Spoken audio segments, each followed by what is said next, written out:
Ese hoy en nuestro país, buen día Guatemala, 18 grados la temperatura actual, gracias por acompañarnos. Bueno, como lo habíamos anticipado desde la semana anterior, hoy está con nosotros quien pasa ya a la segunda vuelta electoral con un importante resultado, el primer lugar en la primera vuelta y por supuesto ahorita la moneda está en el aire para saber cómo prosigue esta campaña y temas importantes que seguramente usted quiere conocer del candidato del partido FCN Nación, Jimmy Morales, que nos acompaña esta mañana en nuestros estudios. Jimmy, buenos días, gracias por acompañarnos.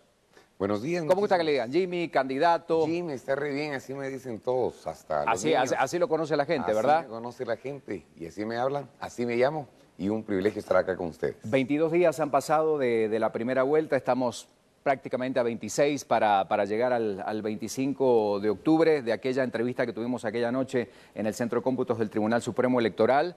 ¿Cambió algo en la percepción? Me imagino que el trabajo mucho más intenso. ¿Qué ha pasado en estas 2 semanas y días? Bueno, aprovecho para agradecerle a la población guatemalteca, agradecerle a Dios la bendición de tenerme donde estamos, al equipo, que ha sido un equipo que ha trabajado de una forma entrañable, bajo el agua, bajo el sol, de noche, de día, ha llorado, ha reído, ha trabajado duro y nosotros pues continuamos con el trabajo intenso, un trabajo que no se ha detenido. Anoche, o mejor dicho, ayer estábamos viniendo, corriendo para poder atender algunos compromisos de medios, terminamos a las 12 de la noche, vamos a terminar la planificación, estamos hoy aquí a las 7 de la mañana con el entusiasmo de que Guatemala pues sigue camino y rumbo al cambio. ¿A dónde se está enfocando básicamente esta estrategia para esta segunda vuelta? ¿En recorrer más el interior? ¿Le dio el tiempo suficiente en la primera etapa de la campaña de recorrer algunos lugares estratégicos? ¿Qué está haciendo ahora junto a todo su equipo de trabajo? Nosotros vamos tras todos los votos. A diferencia de lo que ha sido la política tradicional, que solamente se pasa segunda vuelta y empiezan las alianzas partidarias, nosotros decidimos ir a Estados Unidos con nuestros amigos guatemaltecos que están allá y les agradecimos el apoyo. Después regresamos y empezamos a hacer recorridos acá en la capital y ahorita ya volvimos a salir los fines de semana al interior del país. Iniciamos este fin de semana recién pasado con el occidente, estuvimos en Totonicapán, en Quetzaltenango, en San Marcos y fue una experiencia fenomenal. La gente nos hacía barricadas, pero no para que no entráramos, sino por el contrario, para que nos detuviéramos y pudiésemos compartir, aunque sea 10 minutos, media hora, con la población de distintos lugares, y para nosotros eso es sumamente halagador. En San Juan Ostuncalco, bajo los torrentes, chorros de agua, la gente con sus paraguas, y les dije, bueno, si ustedes se mojan, yo me mojo con ustedes, porque esa ha sido la tónica de nuestra campaña y es la propuesta del FCN Nación, en donde queremos caminar con el pueblo, resolver los problemas con el pueblo y estar de la mano con el pueblo. Usted decía muy claramente, y me imagino que se mantiene la postura, no alianza con partidos políticos, porque inmediatamente al día siguiente se empezaba a hablar, bueno, de qué reuniones, si serán con Yamatei, con Suri Ríos, con los que más o menos puntearon después de usted en la capital, pero usted decía, no va a ser con partidos políticos, va a ser con personajes o líderes políticos importantes. ¿Esto se mantiene y qué podemos entender de esto? ¿Que las ideas de sentarse directamente con una agrupación política quedan descartadas? La vieja política que hemos vivido en el país precisamente habla de eso, de ir a tocar las puertas y empezar a hacer alianzas políticas para poder tocar los intereses y el mismo financiamiento de la segunda vuelta. En el caso nuestro, no. Nos fuimos a las bases y las bases dijeron, no, cero alianzas. Escuchamos a la población y la población nos decía a través de nuestras redes sociales, no alianzas partidarias. ¿Desconfía de las alianzas del ciudadano? En el caso del FCN Nación te das cuenta que es una agrupación completamente diferente que subió simple y sencillamente por esa manifestación ciudadana de no más la tradicional política, no más el tradicional político, no más todo aquello que vincula a la corrupción, a la clase política. Entonces nosotros teníamos que escuchar la voz del pueblo, que es el clamor popular. Y en base a eso decidimos no hacer alianzas partidarias, pero por supuesto no podemos rechazar a todas aquellas personas que quieran venir y apoyar a título personal una segunda vuelta, dado que ya solo hay dos opciones, FCN y el segundo lugar. Entonces, en ese momento nosotros aceptamos la posibilidad de que aquellas personas que quieran participar y que en determinado momento no tengan ningún señalamiento de CICIG, por ejemplo, puedan participar con nosotros. Usted habla de alianza con Ciudadanos. ¿Cómo le está Ciudadanos. yendo con el recorrido con algunos alcaldes? Porque vemos que ya muchos de que han ganado esta elección y que son de otro color político, Partido Patriota, Partido Líder o cualquier otro, están decidiendo ya apoyarlo. Algunos ya lo están haciendo público, ¿verdad? Manifestándose. ¿Cómo está esta relación con estos candidatos o con estos alcaldes ya electos dentro de los municipios? Muy buena pregunta, porque nosotros desde el principio hemos propuesto un gobierno municipalista. ¿Por qué municipalista? Porque ha habido un divorcio entre el poder local y el ejecutivo y han entrado ahí todo aquel plan geográfico de obras que se ha prestado para el nombramiento de un gobernador y el nombramiento de un director del Consejo de Desarrollo Rurales que han manoseado y han metido mucha corrupción al tema del presupuesto para infraestructura. Entonces nosotros planteamos la posibilidad de que podamos darle ese poder al municipio y no solamente a los ganadores, no solamente a los alcaldes ganadores, sino a aquellos candidatos que participaron y no ganaron, pero también tienen un liderazgo. Adicionalmente, nuestro partido, como en este caso el que va al frente, y en tercero o cuarto posición, agrupaciones sociales o gremiales que también vienen y apoyan.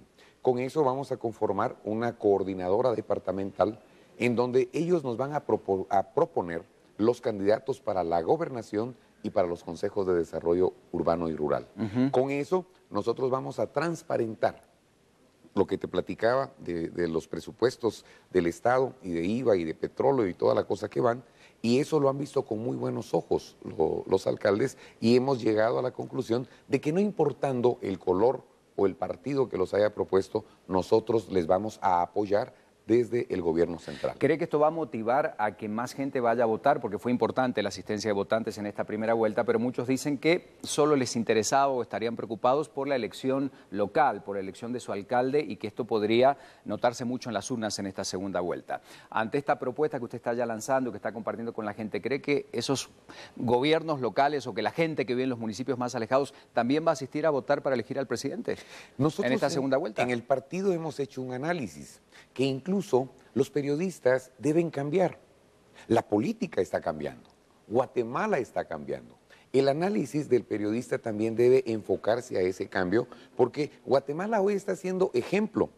A mí me han llamado... Muchas veces se basa en estadísticas y en lo ocurrido hasta la actualidad. Entonces no es simplemente, una retrospectiva de cómo se ha comportado el electorado en anteriores oportunidades. Y no pueden analizar esta elección comparándola con las elecciones anteriores, basado que ha sido completamente diferente.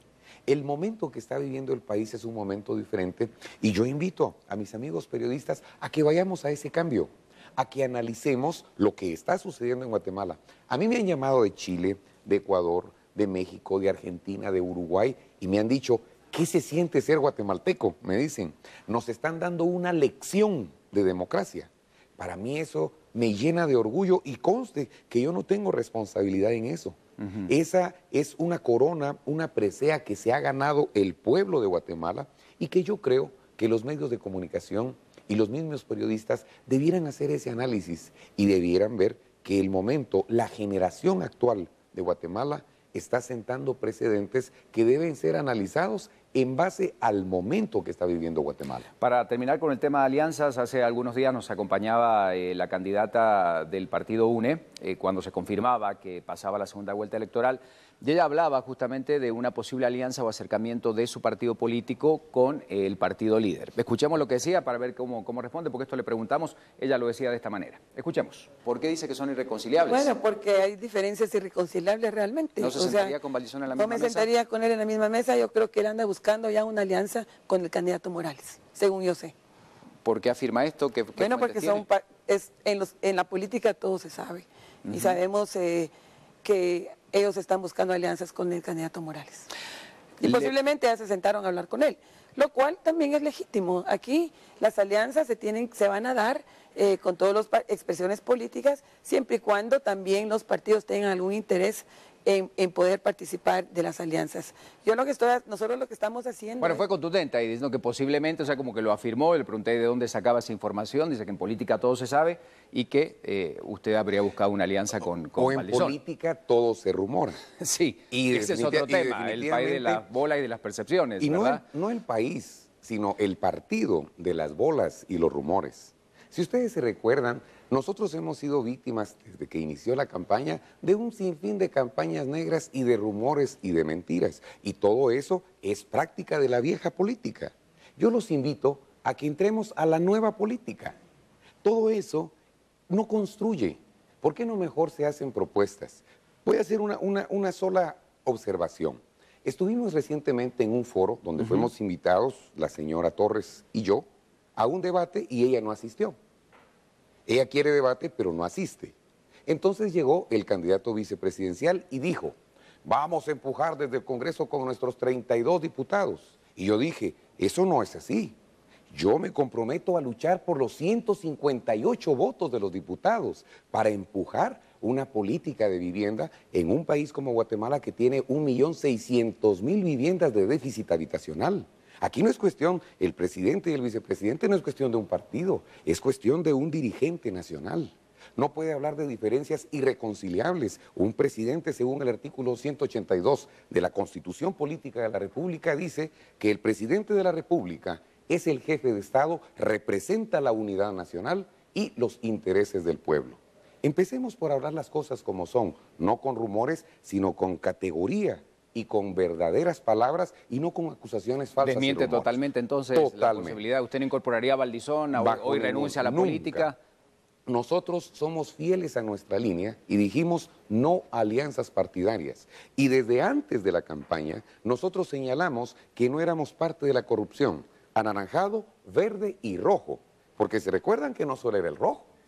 Todo el mundo se oponía a los mismos, a los tradicionales, a los que han gobernado y nos tienen sumidos hoy donde estamos. Así es que nosotros, cero alianzas partidarias y que no se quiera separar de lo que el mismo pueblo le condenó. Ni rojos, ni verdes, ni anaranjados. ¿Cómo le fue con Suger? Porque ambos candidatos se reunieron, en su caso particular se llevó algún compromiso puntual, él habló que lo veía como una persona con buenas intenciones, pero como que no definió si podía integrar o sumarse a los gobiernos de alguno de los dos. ¿Logró algo concreto con él en esa reunión? Tuvimos un buen acercamiento. ¿Sí? Tuvimos un acercamiento en donde coincidimos con muchas cosas, fundamentalmente en el tema tecnológico, en los temas de salud, en los temas de educación, en los temas de agricultura, y precisamente nos puso a disposición todo el staff de la Universidad Galileo para que pudiéramos tratar los temas y poder incorporar muchas de los temas de investigación que ellos han realizado de acuerdo a las realidades del país. Con otra persona que nos reunimos, y ese es otro punto importante, nosotros empezamos a hablar del gobierno de los notables desde antes de la primera vuelta. Sí. Y ahora la segunda opción también está hablando del gobierno de los notables. Qué bueno que esas viejas prácticas políticas se están dejando y están tomando la sugerencia de la nueva política. Yo recuerdo, Jimmy, que en el debate o en el 100 Jóvenes Pregunta, una de las preguntas fue, y generó cierta controversia, que le preguntaran a los candidatos a quién incorporaría de los que estaban en aquel momento en la contienda a su gabinete o con quién realizaría alguna alianza. Yo le pregunto, ¿usted incorporaría? Porque vemos personas que les fue muy bien o que tienen credibilidad dentro de los 14 que se presentaron. ¿Usted estaría dispuesto a sumar a alguno de ellos, a un Alejandro Yamatei, a un Azuri Ríos, que quizás fue con quien tuvo más enfrentamiento, podríamos decir, dentro de las campañas antes de la primera vuelta electoral? ¿Tendría esa posibilidad o no su gabinete de incluir algún personaje que haya estado en la política en esta primera vuelta? Nuestra visión, como lo he manifestado siempre, es de unidad y de representatividad. Nosotros creemos que muchos de los candidatos tienen cualidades muy importantes y en su momento he recalcado alguna de ellas. En el caso del señor Lizardo Sosa, un tecnócrata formidable en el tema económico, en el tema de banca central, que yo creo que valdría la pena y podría incorporarse a un proyecto que puede sumar bastante. Pero alguien que defiende a un personaje político como Portillo y que lo defendía, ¿cree usted que sería conveniente empezar, independientemente de la capacidad técnica que pudiera tener Lizardo Sosa? Es ahí donde viene el problema de poder incorporar a aquellas personas que han tenido participación política, porque empiezan a tener señalamientos desde el primer momento en el que uno hace mención de ellos. Es por eso que nosotros hemos mantenido la línea de no alianzas partidarias, pero todas aquellas personas que quieran apoyar el proyecto, bienvenidos. Si hoy la fiesta cívica sigue, hay dos opciones. Las elecciones no han terminado y la lucha contra la corrupción no termina el 25. Ahí termina quizá la primera fase. Vamos a quitar todas las agrupaciones que representan la vieja política y vamos a entrar con la agrupación que representa la nueva política. Y vamos en lucha contra todo un sistema que está infectado por corrupción. Y ahí va a empezar la necesidad de incorporar a todos aquellos elementos que nos van a ayudar a erradicar focos de corrupción, a luchar contra estructuras criminales, a sacar y quitar la contaminación del crimen organizado que ha copado nuestras instituciones de justicia, de seguridad, de economía, finanzas, y tratar de que toda la sociedad empecemos a reconocer el papel que tenemos que jugar. Bueno, usted siempre menciona estos 700 ciudadanos o notables que conforman sus mesas de trabajo. Ya salía publicada la semana pasada y vamos a ver esta fotografía. Y surgieron algunos nombres y en realidad la gente quizás hizo una mala interpretación porque usted los hablaba como personajes de su equipo de trabajo. Ya muchos lo empezaron a vincular de acuerdo a su formación académica con algún tipo de gabinete. Veamos la fotografía, ahí estamos viendo algunos de ellos, ¿verdad? La ingeniera civil Sherry Lucrecia Ordóñez Castro, José Ramón Lama Ortiz, Emanuel Seiner Aguado, Rodrigo Colmenares, también se hablaba de José Carlos Castañeda. Cuéntenos usted, ¿estos ya serían posibles ministros? ¿Son simplemente personas que lo están asesorando en los equipos? Porque la gente quiere saber nombres. Y es una demanda que cada vez en redes sociales se va haciendo más fuerte. Quieren conocer nombres puntuales del gabinete y vemos que usted no los quiere mencionar o que todavía se los reserva. ¿Qué nos puede decir al respecto? Precisamente estos amigos profesionales y todos muy eficientes en sus áreas nos han ayudado en la conformación de las 21 mesas de profesionales que hemos tenido. Ninguno de ellos ocupa un cargo, una posición. Es más, durante toda la gira que he hecho, he dicho lo siguiente: no hemos vendido una posición ni a elección popular ni a cargo de gobierno. Estamos en la búsqueda del mejor gabinete y tenemos lo mejor y nos siguen viniendo. Ahora ya muchas de las instancias que hemos invitado, tanto academia, me refiero, precisamente el doctor Suger ya nos recomendó algunas personas que podrían ocupar algunas posiciones y que nosotros los estamos analizando y que son excelentes.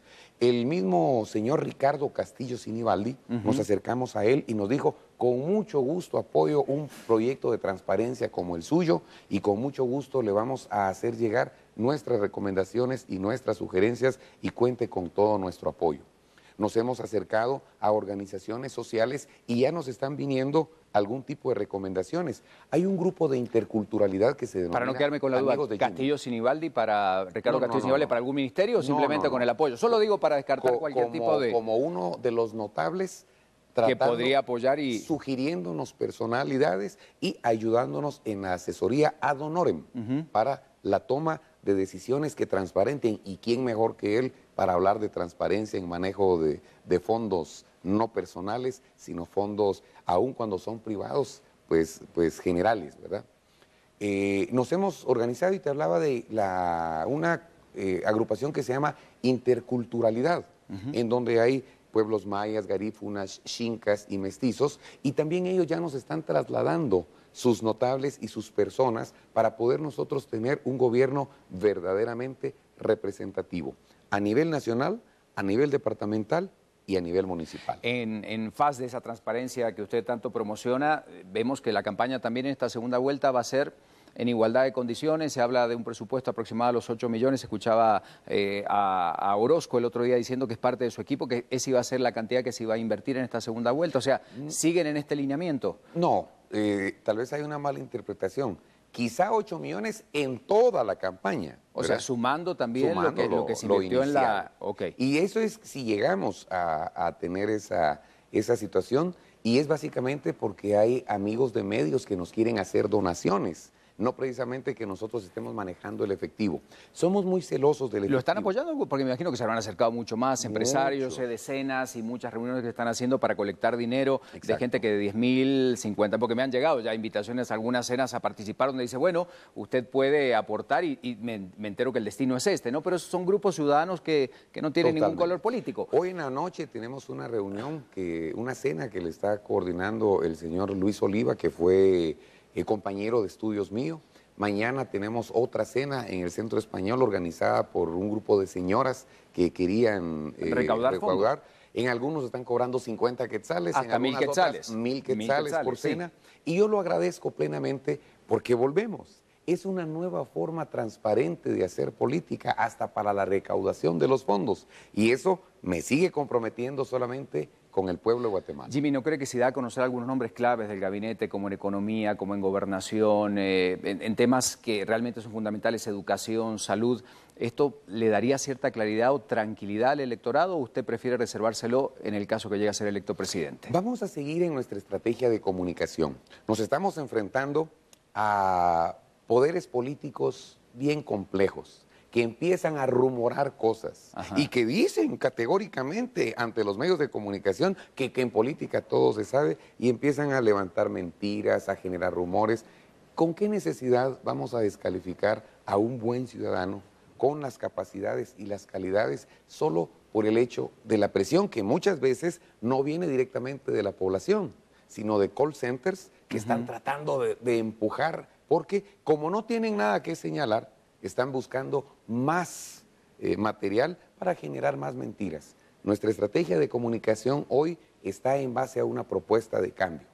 Mi propuesta ha sido clara, contundente. Aquí está el plan de gobierno que también está sustentado fundamentalmente en nuestro original planteamiento de la operacionalización del CATUM 2012-2032, que fue realizado por 14,000 guatemaltecos, que costó muchos millones de quetzales del Estado de Guatemala y que lo único que hay que hacer son dos cosas: operacionalizarlo y buscarle la viabilidad financiera. 61 políticas de gobierno que pueden convertirse en 61 políticas de Estado para solucionar los problemas de Guatemala. Hablando de señalamientos, quizás lo que muchos consideraban o atacaban en la primera campaña de su figura era su poca experiencia en el Estado, y muchos lo podían considerar su principal debilidad, pero cree que en esta nueva política de la que usted está hablando, esto se ha transformado en su mayor fortaleza, el hecho de no tener experiencia justamente, y como usted dice, no estar señalado o tocado por ningún caso por el que se lo pueda cuestionar desde el punto de vista de la administración pública, ¿se transforma ahora en la principal fortaleza de su candidatura? Yo creo que sí, porque no tengo la experiencia en administración pública, pero sí he demostrado las calidades y las capacidades administrativas en la realización y ejecución de proyectos. Me empezaron señalando de humorista y perfecto, hasta me ayudó, le dio la noticia a la vuelta al mundo, porque si hubieran dicho empresario a la presidencia, ¿cuántos empresarios han estado? Si hubieran dicho un docente universitario a la presidencia, que un profesional, eso en todo caso me ayudó, pero poco a poco la gente se ha dado cuenta de que no es un discurso vacío, por el contrario, es un discurso contundente, volviendo a lo obvio, volviendo a lo necesario. Salud. Tenemos que combatir la salud a través de la infraestructura de salubridad. Los 1.492 centros hospitalarios, desde el centro de atención más pequeño hasta el Hospital Nacional más grande, colapsados en su infraestructura, mal mantenimiento, sin medicamentos y un personal completamente desmotivado porque no solamente no tienen un pago justo, sino tampoco tienen un trato correcto y muchos, siendo profesionales de la medicina, están ganando menos que lo que está ganando una persona que saca fotocopias en el Congreso. Todo eso debe ser tratado, pero a la vez también tenemos que tratar la salud como parte de la seguridad nacional, a través de una política de Estado que sea la seguridad alimentaria y nutricional que combata de una vez por todas la desnutrición crónica en el país. Programas sociales, yo no los voy a quitar. Yo voy a tratar de quitar la corrupción del programa social para que cumpla su cometido. Y voy a dar ejemplos. La UNE y el Patriota dieron bolsa de alimentos. ¿En cuánto disminuyó la bolsa de alimentos la desnutrición crónica en el país? No se sabe. ¿Por qué? Porque hubo malos manejos, hubo corrupción y muchas de esas bolsas se quedaron en casas donde no había necesidad y no llegó ese alimento a donde debía llegar. Nosotros hemos dicho claramente que vamos a quitar toda aquella condición en donde un funcionario público llegue y dice, si no votas por mí no te doy la bolsa. Esa es una extorsión política, eso es corrupción y eso no debe permitirse en el país. Bueno, hablando de estos programas y de tantas cosas que usted está mencionando dentro de las prioridades que tiene en este plan de gobierno, tenemos que hablar de la coyuntura y mostremos como hoy Prensa Libre, que ha sido el tema de la semana pasada, la discusión del presupuesto, pero más allá del análisis que hoy se está haciendo. Acá lo estamos viendo en pantalla, el endeudamiento llega a nivel crítico, tributos no cubren presupuesto del 2016 y los primeros 100 días de gestión por la escasez de fondos de la caja fiscal realmente dicen que será un tema complejo para el futuro presidente, que va a tener que reorientar sus prioridades en el gasto, sobre todo en los primeros 100 días. Tema preocupante, lo que estamos viendo en el Congreso de la República, que ya sabíamos que se iba a dar de esta manera, pero al final, si usted llega a ser el presidente de la República, va a heredar esta situación compleja, con falta de recursos. Volvemos al ¿Qué le dice punto. su equipo económico o quién lo está asesorando en el tema de finanzas en este tema? Toda la mesa de finanzas hemos analizado con mucha preocupación el tema del presupuesto. El tema del presupuesto definitivamente empieza porque no tenemos la capacidad de recaudación para satisfacer nuestro presupuesto, que en última instancia tiene un gran defecto. Se nos da una cifra como techo presupuestario y en base a eso se planifica. Y eso, bajo toda lupa, es incorrecto. Porque lo que debiéramos hacer para la planificación del Estado es determinar cuál es el problema. Ese problema nos va a dar una solución a lo que le vamos a llamar objetivo y se traza en la línea del tiempo una estrategia, un cronograma, y eso requiere un presupuesto. Y en base a ese presupuesto debiéramos hacer una proyección de lo que realmente se va a necesitar, aun cuando fuera necesario el endeudamiento. Pongo un ejemplo. Yo no tengo la disponibilidad para comprar una casa y tengo la disyuntiva de seguir pagando renta o endeudarme con una entidad financiera. Me dan el préstamo y tengo dos opciones, comprar la casa o gastármela en parranda. Entonces, el problema no estuvo en el objetivo que iba a solucionar mi problema de vivienda. Si compro la vivienda, a 20 años yo voy a tener la vivienda que deseé. Pero si me fui de parranda, yo no solamente no voy a tener la casa, sino que encima voy a tener una deuda que no puedo pagar. Le exijo a la UNE que diga en qué se gastó los 30.000 millones en los que se endeudó y los problemas no se han solucionado. ¿Qué más le exige ese partido político? Porque es el principal adversario. Le exijo que aclare todos los temas de corrupción que se vieron en el transurbano, que se vieron en los programas sociales y que aclare todos los temas que tienen todavía auras de conflictividad. ¿Por qué? Porque es necesario que hoy nos presentemos con la transparencia ante la población guatemalteca y podamos decir, investíguenme. Estoy disponible para que me investiguen. Y también me interesa lo de la experiencia. ¿Fue ella funcionaria pública o no fue? Si fue funcionaria pública, que se someta a las autoridades porque es cuentadante durante 20 años. Ahora, si no fue funcionaria pública, no tiene experiencia. Fue la primera dama de la nación. Bueno, entonces, ¿fue la primera dama de la nación o fue funcionaria pública? Otra pregunta importante en función de este tema. Sí, sí. Hablando del transfugismo político que hoy se está planteando y que seguramente, si usted llega a ser el presidente de la República, necesitará de un Congreso que hoy, obviamente, tiene dos colores fuertes para los futuros diputados, Partido Líder, Partido Patriota. Me gustaría saber qué va a hacer usted con esa cantidad, en el caso que llegue a ser presidente, de diputados que seguramente se van a querer pasar y reforzar la bancada del FCN Nación. ¿Va a aceptarlo? ¿No los va a aceptar? Hoy un grupo está pidiendo que este famoso tema del transfugismo sea una de las modificaciones inmediatas a la ley electoral y de partidos políticos. ¿Cómo va a manejar ese tema con la bancada en el Congreso? Vuelvo al ejemplo que planteaba al principio. La mentalidad de la vieja política fue la presentada por el señor Mario Leal cuando dijo, con nuestros 33 diputados vamos a empujar. No, si es que aquí en el Congreso ya termina el tema de colores y comienza el tema de la bandera nacional.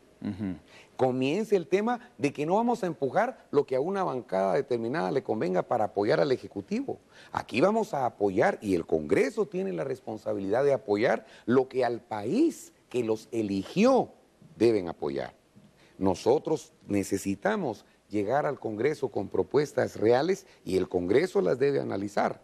Y esas propuestas reales son para solucionar la problemática nacional. En el momento en el que el Congreso haga oídos sordos, como presidenciable o como presidente, lo que tendré es decirle al pueblo, pueblo de Guatemala, esta es la propuesta que se le ha hecho al Congreso de la República. Por esto, por esto, por esto y por esto debe ser autorizada. Ayúdennos a encontrar el consenso con las personas que ustedes, pueblo, eligieron para que legislara y fiscalizara el destino de la nación. Bueno, el tema es que se paga actualmente, ¿verdad?, la voluntad política, porque sabemos que ese es el común denominador de muchísimos elementos. Pero Guatemala ya cambió. Yo estoy convencido que el pueblo de Guatemala ya no va a seguir tolerando, así como no toleró en el Ejecutivo, no va a tolerar en el Legislativo ese tipo de extorsiones políticas. Lo que el pueblo necesita es que se le diga la verdad. Y yo le hago una invitación a los medios de comunicación, que los medios de comunicación nos ayuden a ser garantes de la verdad ante la población y cuando sea necesario ese respaldo, así como lo hicieron en el momento debido, lo vuelvan a hacer para seguir siendo el ejemplo del que la gente está admirando hoy a Guatemala en el extranjero. Vamos a las preguntas de redes sociales. Mire, hoy era un día importante, está el vicepresidente de la República también, que viene a contarnos cómo le fue. Un saludo al doctor Soria. En la Organización de Naciones Unidas, pero tenemos muchas preguntas de redes, ¿verdad?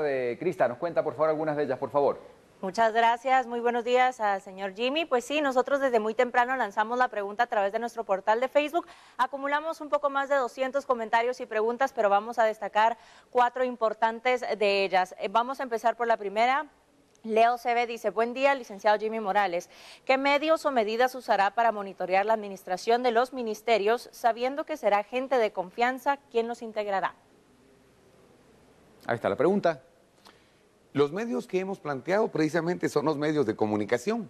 Nosotros queremos que todas las contrataciones y operaciones y decisiones del Estado se puedan hacer a puertas abiertas y que los mismos medios de comunicación sean los que nos puedan dar la transparencia y la garantía ante la población para que la población sepa qué es lo que se está haciendo. Además, yo le estoy pidiendo a mi gente de finanzas y de economía que le asignen un presupuesto un pelito más grande, aún sacrificando algunas cosas de la misma presidencia, a la Contraloría General de Cuentas para que tenga la posibilidad de poder ejercer el trabajo que debe ejercer, que es fiscalizar a Ejecutivo como primer punto. Con eso nosotros estaríamos amarrando un trípode importante, que es el Ministerio Público por un lado, que está haciendo un buen trabajo con la fiscal Temaldana, la Contraloría General de Cuentas con el señor Mencos, a quien le pedimos que por favor aplique toda su pericia y todo su trabajo para que pueda transparentar la administración, y no me queda más remedio que agradecerle a CICIG, y digo no me queda más remedio porque yo me siento muy agradecido con CICIG, aun cuando me duele que haya tenido que ser una entidad internacional la que haya venido a colaborar de una forma protagónica para la solución a algunos temas de investigación criminal que nosotros no hemos tenido la capacidad autónoma como país soberano de hacerlo. Pero entonces con ese trípode yo creo que va a ser un verdadero soporte para la gestión del Ejecutivo en las próximas temporadas de gobierno. Bien, 2 preguntas más, por favor. Vamos, Crista. Vamos a poner ahora entonces la pregunta de Walter González a continuación y dice así, ¿cuándo solicitará al Congreso aprobar la pena de muerte? Bueno, el tema de la pena de muerte, usted ya ha sido muy claro en ese tema, ¿verdad? Cuando sea esto necesario, estamos precisamente platicando con todo nuestro equipo de juristas y en el momento que sea preciso vamos a solicitar que sea esclarecido ese tema, que lo que está en vilo es fundamentalmente el indulto presidencial. Exacto. No es la pena de muerte la que está en discusión, porque eso está en el artículo 18 de la Constitución Política de la República. Lo que está en discusión es el último recurso al que puede apelar el reo que fue condenado a pena de muerte, que es el indulto presidencial. Y en el momento en que se esclarezca esto por parte del Congreso de la República, dejó claro que Jimmy Morales no dará indulto presidencial a ninguna persona. Las razones: independencia de los poderes. Si el Poder Judicial o el organismo judicial declaró una sentencia, el presidente no tiene derecho de borrar toda una investigación y todo un caso que está cerrado. Una más, por favor. Una última pregunta entonces de José Emilio. Dice, ¿conoce a profundidad los sistemas actuales de gobierno y el modo en que estos operan en el país o promovería controles cruzados para que los proveedores de bienes y servicios no infrinjan la ley? Saludos. Usted habla de la reforma de ley de compras, la vea como una situación inmediata, ¿no? Exactamente. Aquí está en nuestro planteamiento que es una de las leyes que deben ser reformadas de forma inmediata: la ley de contrataciones del Estado, la ley electoral y de partidos políticos, la ley de carrera civil, pero conste, con un consenso real, porque las propuestas que se han llevado al Congreso, nosotros creemos que tienen muchos temas que deben ser discutidos y creemos nosotros que deben alcanzar los consensos necesarios para que los cambios no sean cambios hecha la ley, hecha la trampa. Muchas gracias a toda la gente que participó en redes. ¿Cree que ya quedó claro el famoso tema de quiénes fundaron el partido, si hay militares vinculados, si usted va a llevar militares al gabinete? Insisto, en el tema de las percepciones o de los rumores, ¿verdad? Es un tema que siempre achacan y que dicen que si estuvieron los fundadores, que si lo apoyan, que si están escondidos, que cuando lleguen, que por eso usted no... Le traslado ese común denominador de la mesa de café, ¿verdad? Pero que al final también tiene mucho que ver, incide mucho en el tema político. ¿Ya cree que está aclarado el punto? Yo creo que está más que aclarado. La sociedad lo tiene más que claro. A donde voy, toda la gente me recibe con los brazos abiertos y lo que menos me pregunta ¿cree que es eso es ese más tema. Ese es a nivel de partidos, o de dirigencia política, de medios? Yo soy comunicador. Sí. Y como comunicador les puedo decir que hay algo que se llama rumorología. Ese es el tema de crear rumores. Y esos rumores en redes sociales pueden crecer de una forma grande, incluso financiándolos. Claro. ¿Verdad? Además, las llamadas telefónicas de las que fuimos nosotros sujetos de campaña negra, de noche, de día, a celulares y a casas, diciendo precisamente ese tema, ¿qué garantía es? O mejor dicho, prueba de qué es. De que es alguien que quiere meter eso en la idea y la percepción de la población. Pero no, ya la población está más que clara que hay dos opciones. Una que representa el pasado y una que representa el presente. Y del presente, o mejor dicho, de la decisión del pueblo de Guatemala, va a depender el futuro de la nación. Yo dejo la libertad al pueblo de Guatemala para que soberanamente elija y pueda presentarse a las urnas este 25 de octubre y pueda elegir a la opción que considere la correcta. Ni siquiera les pido que voten por mí. Les pido que se pongan la mano en la conciencia y que sepan que el destino del país está en las manos del ciudadano que va a ir a emitir su voto. ¿Se siente más tranquilo si fuera usted el presidente que este periodo de transición esté encabezado por el doctor Maldonado? Pues me siento bastante tranquilo que la población está recibiendo un aliciente de esa lucha contra la corrupción y la impunidad que había sido la tónica de los gobiernos pasados. Ahora eso está en manos de la justicia y es más, le pedimos al sector justicia que haga el trabajo digno para que el pueblo de Guatemala no se sienta traicionado en todo el esfuerzo que hizo. Le mando un saludo muy cordial al doctor Maldonado y al doctor Soria. Va a poder salvar ahora porque está ahí, se sale de la silla y entra él a contarnos cómo le fue en Estados Unidos y algunos otros temas. Cosa curiosa, también fue rector de la Universidad de San Carlos de Guatemala, llamado como un notable, como un hombre de bien, y nuestro candidato vicepresidencial, el doctor Jafet Cabrera, también rector de la Universidad de San Carlos de Guatemala. Aprovecho para mandar un saludo también a la Mariano Galvez, de donde soy egresado de una maestría, también estudié una maestría en la UPANA, y mando un saludo a todas las universidades que yo creo que también están llamados a jugar un papel protagónico. La Marroquín, la del Valle, la Galileo, la Landívar, la del Istmo, la Rural, la Da Vinci, la San Pablo, y si se me escapa alguna, les exhorto a que ustedes, no solamente como estudiantes, sino como profesionales y como docentes universitarios, ustedes también den el ejemplo de un alto compromiso en el tema cívico, electoral y político. ¿Su actitud cambió? Pues muchos dicen que usted ya se siente presidente de la República. No me siento presidente. Insisto, en las percepciones, que ya llega de otra manera, que la gente que lo acompaña, pero usted en lo personal, porque muchas veces uno dice, ya pasó a la primera vuelta, ya uno lo ve con otros ojos. Usted, como ser humano, como persona, sigue siendo el mismo. Obviamente han cambiado muchas cosas y van a cambiar muchas a partir del 25, pero ¿qué le dice a la gente cuando dice, no, es que Jimmy ya se siente presidente? Bueno, no me siento presidente. estoy luchando con todas mis fuerzas para llegarlo a hacer. Pero voy a describir mi entrada aquí a Guatevisión. Sí. Entré y le di la mano a todos los de seguridad. Entré y le di un abrazo a la señora que maquilla. Entré y le di la mano a los que están aquí en el set, que ha sido la forma en la que siempre me he conducido.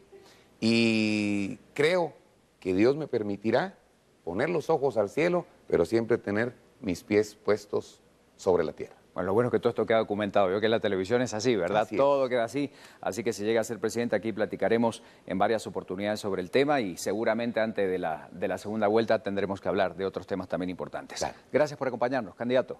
Muchísimas gracias. Muy amable, ¿eh? Bendiciones para ustedes. Gracias. Jimmy Morales, candidato del partido FCN Nación, esta mañana con nosotros. Y luego de la pausa, el vicepresidente de la República viene a hablarnos de cómo está acompañando al doctor Maldonado en este periodo de transición, temas importantes para la política y de la realidad guatemalteca y, por supuesto, cómo ven a Guatemala en el resto del mundo. Luego de la pausa, ya volvemos. BLM Noticias.